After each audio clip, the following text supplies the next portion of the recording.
Saudara, anak buah Gubernur Sumatera Utara Bobi Nasution kini berstatus tersangka korupsi proyek jalan. Nah, yang jadi perhatian adalah harta kekayaan yang dilaporkan terbilang fantastis. Saat rumahnya digeledah KPK, ditemukan uang tunai juga sebesar 2,8 miliar rupiah. Nah, saudara, KPK telah menetapkan 5 tersangka dalam kasus ini. Dalam kasus dugaan korupsi proyek pembangunan jalan PUPR Sumatera Utara. 3 orang diantaranya adalah aparatur sipil negara, termasuk Kepala Dinas PUPR Sumut, Topan Ginting. Ketiganya adalah penerima suap dari 2 pihak swasta yang juga ditetapkan sebagai tersangka. Nah, Kadis PUPR Sumatera Utara, saudara, bernama Topan Ginting yang juga anak buah Gubernur Sumatera Utara Bobi Nasution terakhir melaporkan harta kekayaan tahun 2024. Dan dalam LHKPN miliknya, total kekayaannya mencapai 4,9 miliar rupiah. Ini melonjak tajam dibandingkan LHKPN dirinya di tahun 2018. Terdiri dari tanah dan bangunan senilai 2 miliar rupiah dan kas sebesar 2,2 miliar rupiah. Lalu saudara, dari manakah asal-usul harta fantastis ini yang dimiliki anak buah Gubernur Sumut Bobi Nasution itu? Benarkah ada kaitannya dengan sang pemilik harta yang kini jadi tersangka kasus dugaan korupsi proyek jalan di Dinas PUPR Sumut? Kami hadirkan perbincangan soal ini usai tayangan berikut. Komisi Pemberantasan Korupsi terus mengusut kasus dugaan korupsi proyek jalan di Sumatera Utara yang menjerat Kepala Dinas PUPR Sumatera Utara, Topan Obaja Ginting, dan 4 tersangka lain. Pada Jumat pagi, penyidik KPK menggeledah rumah pribadi milik tersangka pemberi suap Muhammad Akhirun alias Kirun di Padang Sidimpuan, Sumatera Utara. Akhirun merupakan kontraktor, direktur utama PT Dalihan Natolu Group. Sebelumnya, KPK menggeledah rumah Kepala Dinas PUPR Sumut Topan Ginting yang merupakan orang dekat Gubernur Sumut Bobi Nasution. Dari penggeledahan tersebut, KPK menemukan uang tunai 2,8 miliar rupiah dan senjata api jenis Bareta beserta amunisi. Tim melakukan penggeledahan di rumah tersangka TOP. Dalam penggeledahan tersebut, tim mengamankan sejumlah uang senilai sekitar 2,8 miliar. Tim juga mengamankan 2 senjata api yang tentu nanti juga akan dikoordinasikan oleh KPK dengan pihak kepolisian. Yang pertama, pistol Bareta ya, dengan amunisi 7 butir, dan jenis kedua senapan angin dengan jumlah amunisi airgun pellets sejumlah 2 pak. Gubernur Sumatera Utara Bobi Nasution menanggapi adanya temuan senjata api ini. Bobi bilang Topan Ginting memang merupakan ketua Persatuan Menembak Sasaran dan Berburu Kota Medan. Ketua dulu sama ketua Perbakin Sumatera Utara, dulu Pak Pangdam dulu ya. Nah, itu ketua Perbakin Medan itu ditunjuk Pak Topan. Tapi kalau kepemilikan senjata ada berapa banyak, apa saya nggak tahu. Setahu saya, beliau itu Pangdam dulu pernah menunjuk Pak Topan itu sebagai ketua Perbakin Medan. Selain temuan uang tunai dan senjata api, rumah mewah yang digeledah pun menjadi sorotan. Harta Topan Obaja Putra Ginting berdasarkan LHKPN KPK tahun 2024 sebagai Kepala Dinas PU Kota Medan mencapai total 4.991.948.201 rupiah. Terdiri dari tanah dan bangunan seluas 137 meter per 90 meter persegi di Kota Medan, dari hibah tanpa akta, tanah seluas 432 meter persegi di Kota Medan dari hasil sendiri. Tanah seluas 120 meter persegi di Kota Medan dan tanah dan bangunan seluas 450 meter persegi dengan total 2 miliar 65 juta rupiah. Alat transportasi dan mesin senilai 580 juta rupiah. Harta bergerak lain senilai 86 juta. Kas dan setara kas 2,2 miliar. Gubernur Sumatera Utara Bobi Nasution menegaskan siap membantu KPK untuk mengusut aliran dana dalam kasus korupsi yang menjerat anak buahnya. Bobi menyebut dia dan jajaran Pemprov Sumatera Utara siap jika dipanggil KPK. Kan kemarin juga sudah jelas ya, kalau ada aliran dana ataupun kalau butuh keterangan, saya sampaikan kemarin, jangankan gubernurnya, semua ASN, semua yang memang kalau perlu memberikan keterangannya dipanggil, harus siap. Semua bupati, semua ASN, kalau perlu dipanggil, panggil silakan. Apa udah ada panggilan dari KPK, Pak? Ada surat panggilan dari KPK, Pak? Ya jangan tanya saya. Dari Pak Gubernur kita gimana, Pak? Ya jangan tanya saya. Dari Pak Bodi apa udah menerima surat dari KPK? Nanya dulu udah dikirim atau belum, masa jangan tanya saya. KPK mengusut dugaan korupsi 2 proyek pembangunan jalan di Sumatera Utara. Nilai total proyek tersebut mencapai 231 miliar rupiah. Tim Liputan Kompas TV. Saudara, KPK mengusut kasus korupsi proyek pembangunan jalan di Sumatera Utara yang menjerat pejabat Dinas PUPR Sumut. Dan kita akan bahas hal ini bersama Wakil Ketua KPK periode 2015-2019 Laode Muhammad Syarif dan juga Guru Besar Fakultas Hukum Universitas Jenderal Sudirman Purwokerto Hibnu Nugroho. Selamat malam Bapak-Bapak. Selamat malam Mas. Selamat malam. Baik, saya ke Pak Laude dulu. Pak Laude kan berdasarkan LHKPN, Topan Ginting ini, tersangka yang juga Kepala Dinas PUPR Sumatera Utara ini memiliki harta kekayaan sekitar 4,9 miliar seperti yang data yang saya sampaikan tadi. Namun ada dugaan harta fantastis yang tidak sesuai dengan profil pendapatannya. Nah, bagaimana pandangan Anda sebagai orang yang pernah juga menangani LHKPN di KPK dulu sebagai pimpinan KPK, apakah Anda melihat ini kecukupan mekanisme LHKPN dalam mendeteksi harta yang tidak wajar ini sudah dilaksanakan oleh KPK saat ini? Ya, salah satunya bahwa salah satu ciri-ciri koruptor itu adalah harta kekayaannya tidak sesuai dengan profil pekerjaannya. Ya. Kecuali misalnya dia mempunyai orang tua yang kaya mendapatkan warisan atau dia juga menyambi sebagai pengusaha, itu seperti itu. Nomor 2 dari soal LHKPN itu kan disusun oleh orang yang melaporkan. Kalau biasanya KPK, kalau dulu ya saya kurang tahu sekarang. Kalau misalnya kelihatannya ini tidak sesuai dengan profilnya, maka biasanya dilakukan dengan klarifikasi seperti itu. Tapi saya tidak tahu persis apakah orang ini sudah diklarifikasi atau ditanyakan oleh KPK. Oke, tapi saya ingin flashback sedikit ke belakang dari pengalaman Anda sebagai pimpinan KPK, mantan pimpinan KPK dulu. Ini efektivitas operasi tangkap tangan dalam kasus seperti ini untuk membongkar jaringan korupsi yang lebih luas masih bisa terlaksana atau tidak kira-kira? Seharusnya masih bisa. Kalau ada kemauan ya. Kendalanya biasanya ada satu. Ada beberapa kendalanya, cuma salah satunya itu adalah bahwa kalau suap itu biasanya penyerahan uang itu dilakukan dengan cash transfer. Sehingga biasanya tidak tercatat di PPATK, tidak bisa ditelusuri PPATK atau tidak tercatat di sistem perbankan, sistem keuangan.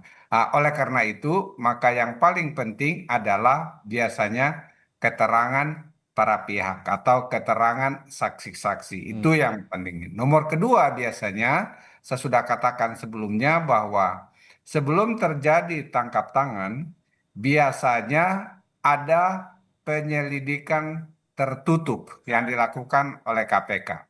Termasuk salah satunya adalah misalnya dengan penyadapan. Di dalam penyadapan itu biasanya ada clue. Ada pihak-pihak lain atau tidak, siapa saja yang terlibat, seperti itu, sehingga seharusnya bisa dijadikan pintu masuk untuk menyelidiki kasus yang lebih besarnya. Tapi tentunya tergantung lagi dari bukti-bukti yang didapatkan oleh KPK. Oh, ini kan juga penyelidikan masih terus berlangsung, penyidikan terus berlangsung, penggeledahan oleh KPK juga secara aktif juga dilakukan saat ini, hari-hari ini di Sumatera Utara. Saya ingin ke Prof. Hipnu juga, kita sedikit singgung juga soal kemungkinan adanya tindak pidana pencucian uang. Saya tahu juga Anda menganalisis TPPU ya, Prof. Hipnu. Nah, sebagai orang yang menganalisis TPPU, Prof. Hipnu, menurut Anda apa saja indikator yang kira-kira harus diperhatikan untuk melacak apakah harta seorang Topan Ginting ini berasal dari tindak pidana korupsi, apakah penggeledahan KPK yang menemukan uang 2,8 miliar ini dan senjata api di rumahnya dapat menjadi bukti kuat kira-kira nggak untuk tindak pidana pencucian uang tadi? Iya, gini Mas, dalam hal tindak pidana korupsi, kalau kita lihat itu adalah sumber tindak pidana pokok, tindak pidana asal. Jadi kalau kita dalam pencucian uang itu ada 40-an tindak pidana pokok. Di antaranya adalah korupsi. Oleh karena itu, dalam hal penggeledahan yang sekarang dilakukan, yang ditemukan uang, yang ditemukan barang-barang lain, masih adakah bukti lain? Oleh karena itu, dokumen-dokumen yang lain yang menimbulkan, menelusuri, ada petunjuk, adanya dugaan pencucian uang, itu sangat penting sekali. Oke. Karena tadi Pak Laude dikatakan, ini biasanya adalah tanda-tanda menghilangkan, tidak ada transfer. Demikian juga untuk menghindari adanya suatu kekayaan yang menumpuk.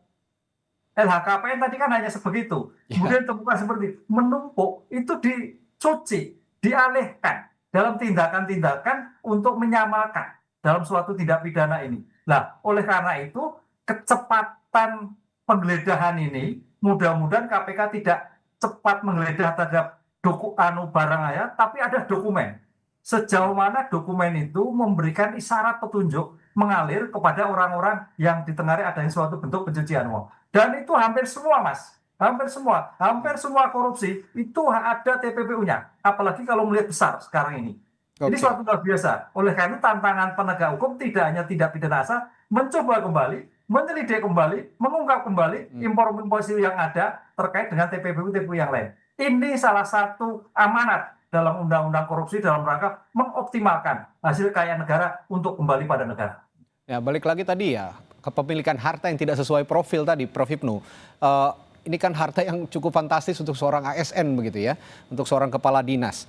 Nah, kalau melihat indikasi harta fantastis seperti ini, apakah seperti contohnya rumah mewah yang kemarin digeledah ini kan juga baru ketahuan belakangan karena tidak dilaporkan juga di LHKPN yang terbaru di tahun yang terbaru ini di 2025. Nah, apakah dengan penggeledahan rumah mewah lalu dapat ada senjata api di situ, ditemukan uang sebesar 2,8 miliar, ini cukup untuk melihat bahwa di sini ada titik awal, ada penyelidikan TPPU yang bisa dilakukan oleh KPK? Iya, jadi satu titik kendalinya adalah menghilangkan. Makanya tadi dikatakan rumah sudah dialihkan kepada orang lain. Itu dia. Mobil sudah dialihkan, orang demikian juga. Semua itu tidak terdetek dalam LHKPN. Jadi LHKPN itu biasanya hanya pada istri dan anak yang masih di bawah umur. Nah, dalam hal seperti ini, kecepatan tracking hasil terhadap pencucian uang itu luar biasa. Oleh karena itu sebetulnya gini loh, dulu Pak Laude itu kan LHKPN itu sebetulnya sebagai profil awal. Betul. Tapi profil awal misalkan ASN sebagai dosen, berapa sih kan kelihatan, sebagai rektor kelihatan. Tapi tampaknya itu pinternya kita koruptor mengkelabui. Kan gitu. Kalau kita sampai melaporkan pasti ketahuan. Ya. Nah, kondisi inilah niatan untuk mengkelabui itu bagian dari TPPU ini. Nah, ini saya kira suatu tantangan bagi kita semua untuk penegak hukum yang idealnya dalam undang-undang itu sebelumnya tanpa tindak pokok bisa, tapi kalau dalam korupsi OTT itu sudah lengkap. Oke. Tindak pokoknya ada, TPPU-nya melekat. Ini suatu tindakan yang cepat dalam suatu penguapan perkara dan hasilnya kecepatan untuk negara. Oke, saya kembali ke Pak Laude. KPK sendiri ke saat ini untuk penemuan uang sebesar 2,8 miliar rupiah di kediaman Topan Ginting ini belum diungkapkan sebenarnya asal muasalnya secara rinci, secara detail dari mana. Tapi dalam kasus seperti ini saya ingin tanyakan juga bagaimana sebenarnya metode KPK menelusuri aliran uang. Tadi juga Gubernur Sumatera Utara Bobi Nasution juga bilang kalau memang ada aliran-aliran ya saya juga siap diperiksa. Nah, terkait penelusuran aliran uang ini biasanya metode yang dipakai oleh KPK bagaimana Pak Laude? Ya, sebelum saya bilang OTD ada yang paling penting itu sebenarnya. Kalau kita mendapatkan uang cash dalam jumlah besar seperti itu tidak pernah dilakukan oleh orang normal. Misalnya Pak Hibnu, geledah rumahnya sekarang, saya yakin di rumahnya tidak ada uang 2 miliar atau 1 miliar. Iya. 500 juta pun mungkin kalau digeledah rumah kami ini nggak akan ada. Itu salah satu Biasanya kan ciri di khas rekening itu begitu ya Pak adalah, Laude ya? ya. Biasanya kan di rekening begitu disimpan, tidak Ya, ada di dalam bentuk rekening cash atau seperti di itu apa ya? gitu. Anggaplah misalnya orang paling kaya di Indonesia sekarang, geledah rumahnya sekarang, seharusnya tidak ada cash Ya. sampai 2 miliar. Ya. Yang begitu pasti itu uang hasil kejahatan. Ya. Itu yang paling penting. Yang paling obvious itu ya? Ya, itu pasti hasil kejahatan. Ah, ah. Nomor dua, Hmm. inilah makanya perlu penelitian yang baik, penyelidikan yang baik dari teman-teman ini. Ini dari mana ini uang? Apakah ini dari proyek? Kalau misalnya ini adalah kumpulan dari proyek, apakah hanya dia yang mengetahui? Saya yakin pasti bukan ada dia saja. Pasti ada anak buahnya atau atasannya. Nah, seperti itu. Ini perlu diperhatikan. Oleh karena itu, maka saya pikir KPK itu masih perlu menggali lagi. Kemana tadi Pak Hibnu mengatakan bahwa ini sudah dikaburkan. Kalau sudah dikaburkan itu TPPU-nya itu menjadi jelas seperti itu. Tapi begini Pak Laude nama sedikit. orang lain. Ya, sedikit Pak Laude, sorry, saya potong sedikit. Kalau Ya. melihat profil Topan Ginting ini, Kepala Dinas PUPR ini, dengan profil yang biasanya ya tidak seharusnya memiliki harta yang sefantastis itu begitu kira-kira. Ditemukan juga aliran, maksud saya ada uang gitu, ditemukan uang dengan jumlah besar yang kata Pak Laude tadi tidak wajar kalau menyimpan uang cash di rumah sejumlah besar itu hasil kejahatan. Tapi mungkin nggak sih uang itu justru uang titipan? Mungkin ada pelaku yang lebih kakap lagi yang menitipkan uang pada dirinya. Biasanya ada nggak modus-modus seperti itu? Bisa sekali. Bisa itu adalah dari hasil suap. Ya. Bisa juga yang dia harus setorkan kepada orang lain, itu bisa sekali. Makanya oleh karena itu saya bilang tadi bahwa salah satu kendala untuk menelusuri itu tidak mungkin mereka melakukan bank transfer. Ya. Jadi mereka itu pakai cash. Itu yang selalu dilakukan oleh banyak penjahat seperti itu. Yang Oke. nomor berikutnya lagi yang harus kita ingat, saya kurang tahu apakah KPK sudah menggeledah kantornya atau tidak. Ya. Karena di situ biasanya ada surat-surat. Dari surat-surat itu bisa didapat kira-kira siapa saja. Apakah ada laporan ke atas, atau ada laporan ke bawah, atau bahkan ada laporan ke pusat seperti itu. Bahkan ya. Iya, seperti itu. Jadi memang kita memberikan waktu kepada KPK untuk melakukan penelusuran yang lebih teliti. Tapi kita juga berharap bahwa semua yang terlibat, kalau betul-betul ada, itu harus dibungkus. Oke. Jangan hanya memilih dan melokalisir hanya yang ada di sini. Kalau betul-betul ada faktanya. Oke, Pak Laude, ini kemarin KPK juga bilang bahwa dalam kasus ini sebenarnya ada kemungkinan juga untuk memanggil Gubernur Sumatera Utara Bobi Nasution. Tapi kira-kira dalam hal apa keterangan Bobi ini diperlukan kalau melihat konteks kasus ini? Satu, harusnya gubernur mengetahui bahwa itu adalah proyek pemerintah daerah. Itu pasti mengetahui seperti itu. Yang kedua, mengetahui juga anggaran-anggarannya. Yang nomor tiga, apakah dia mengetahui perbuatan anak buahnya seperti ini? Apakah dia pernah mendengar? Jadi keterangan gubernur itu banyak yang dia bisa berikan seperti itu. Misalnya saya dengan Prof. Hibnu itu kami menjadi menjadi mitra bestari satu jurnal anti korupsi bareng-bareng saya. Jadi kalau misalnya nanya Pak Hibnu yang berhubungan dengan jurnal itu, apa sih yang direview Pak Sarif, apa yang direview Pak Hibnu, kami tahu karena ini kan satu kantor. Ya. Jadi orang-orang itu memang perlu yang diteliti itu satu yang sejajar, yang ada hubungannya. Yang kedua ke bawahannya, yang ketiga ke atasannya. Itu wajib itu wajib. Ya. Terakhir saya ke Prof. Hibnu. Prof, saya Anda juga seorang guru besar Fakultas Hukum, saya ingin tanyakan perspektif hukum seperti ini. Kira-kira Topan Ginting ini kan disebut sebagai orang dekat Bobi Nasution, sebagai orang dekatnya Gubernur Sumatera Utara Bobi Nasution. Nah, kira-kira apakah kedekatan politik seperti ini sering mempersulit penegakan hukum, dan bagaimana cara memastikan independensi penyelidikan kira-kira kalau menurut Prof. Hipnu? Ya, kalau pendapat itu sudah betul ya. Tapi kalau kita lihat lagi, ini adalah perkara OTT, bukan perkara case banding. Perkara OTT itu bicara fakta, bicara ketepatan, dan saya percaya dilakukan oleh KPK. Oleh karena itu dalam seperti ini satu-satunya cara bagaimana mengungkap, kan Kades itu adalah pembantu gubernur. Tadi Pak Laude mengatakan gubernur sebagai pengguna anggaran itu harus tahu, nggak mungkin nggak tahu. Oleh karena itu Kades sebagai pengguna kuasa pengguna anggaran, gubernur sebagai pengguna anggaran, sebagai hubungan atasan bawahan wajib tahu. Baik. Oleh karena itu dalam hal ini saya kira KPK wajib memanggil. Bagaimana seperti ini, proyek seperti ini. Itu saya kira sebagai pertanggungjawaban struktural atas gubernur yang bersangkutan. Itu juga yang publik tunggu, bahwa KPK juga ya mau nggak mau harus memanggil, karena ya seperti Pak Laude dan Pak Prof. Hipnu bilang, Bobi ini adalah atasan langsung dan mau tidak mau sepertinya harusnya mengetahui adanya proyek-proyek seperti ini, apalagi jika memang ada praktik-praktik yang tidak lazim seperti itu. Baik, terima kasih Pak Laude, Prof. Hipnu sudah berbagi pandangan di Sapa Indonesia Malam. Kita akan jumpa lain waktu. Selamat malam, sampai jumpa.